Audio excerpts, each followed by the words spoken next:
what? Could this maybe be a clue? That was my initial reaction when I recently saw Zebec's ecosystem map that they posted not too long ago. Now, before I get into this, I first want to explain nothing I say is financial advice. This is purely my perspective, and I'm not telling anyone to do anything. However, did you know that in Zebec's recent ecosystem map, what did they mention under networks and ecosystems? They mentioned something called Ripple. Now, this shouldn't be too surprising, to me at least, because we've seen in the past, Zebec mentioned how XRPL is one of the supported chains. So that's really nothing like too new. But I think the timing of this is very suspect to me. Now, I mean this in a good way though, because keep in mind, we're just approximately 2 weeks away from Simon, who is the CEO of Zebec, being a keynote speaker at a conference alongside Brad Garlinghouse, who we do know is the CEO of Ripple. Keep in mind, on April 30th, what event, or what conference I should say, is going to start in Las Vegas? That is a conference called XRP Las Vegas. It's going to go on from April 30th to May 1st. Again, it's in Nevada, Las Vegas. I've been there many times. But besides that point, this timing right here of them announcing this, very close to when Simon is allegedly going to be appearing at that event alongside Brad Garlinghouse. So could this have a hidden meaning? Maybe, in my opinion. Keep in mind, again, Simon, the CEO of Zebec, is allegedly planning to make a major announcement at that conference. So I think that right there could also be another clue. The thing is this, I think the strongest clue was probably seeing Zebec's roadmap not too long ago, and it was about the super app, of course. And again, there was like a picture of the Stellar logo, and then afterwards we saw a Stellar partnership. We have not seen a Ripple partnership yet, by the way, but I'm just saying, when it comes to them having a picture of not only Stellar, but also the XRP logo, basically, in their super app roadmap not too long ago, and then now seeing this, right, again, them mentioning Ripple in their ecosystem map just approximately 2 weeks away from XRP Las Vegas, I think maybe when I connect the dots, could it hypothetically maybe point to a Ripple partnership? Who knows?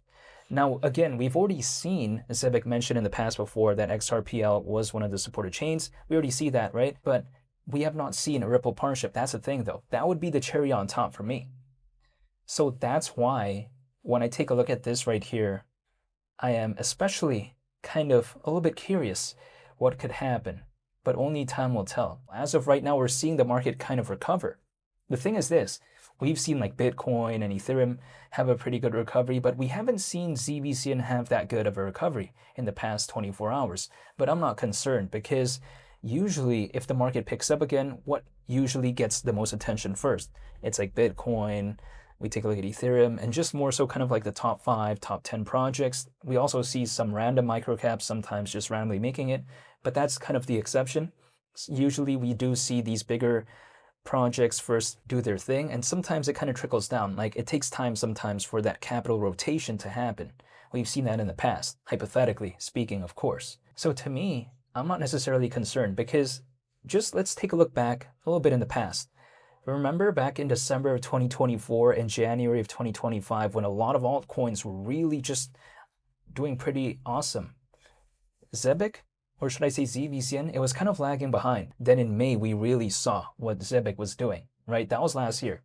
So even at that point, Zebec was kind of lagging behind. So me seeing Zebec as of right now also quote unquote lagging behind, I'm not concerned because we've seen it in the past. We've seen it happen many, many times for other projects too. Now, this is granted though, if let's say the market could continue again, sometimes eventually it trickles down, but that would take quite a while. Like for instance, if Bitcoin goes back to, let's say 85 grand, 90 grand, 100 grand, I think eventually later some of the other projects could kind of tag along, but that's just a pure hypothetical and usually it takes time anyways. I'm not necessarily concerned by this. So when people can tell me, wow, ZBCN, the recovery in the past 24 hours has only been almost 4%. True, but at the same time, ZBCN is an altcoin and kind of a small altcoin at that in the grand scheme of things. Now, it's not like so small, but It's not like it has a market cap in the many billions. That's not the case. We didn't even see ZBCN reach even a billion in terms of market cap last year. So it's not like Zebec is this really massive project. That's not the case.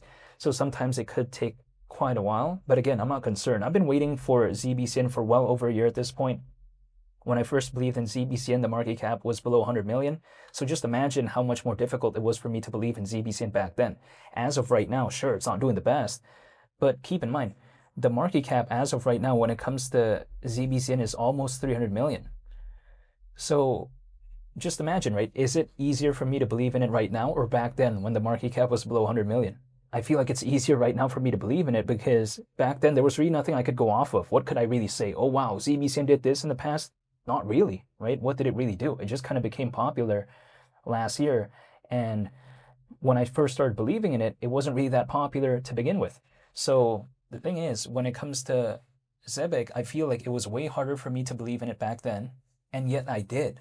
But as of right now, I'm not going to complain because it was harder for me before to believe in it. So as of right now, it kind of feels like a walk in the park for me in terms of still staying patient and stuff like that because it was harder for me to stay patient back then. This is my perspective. Now, also, let's keep in mind though, we'll wait and see what happens when it comes to the market recovery.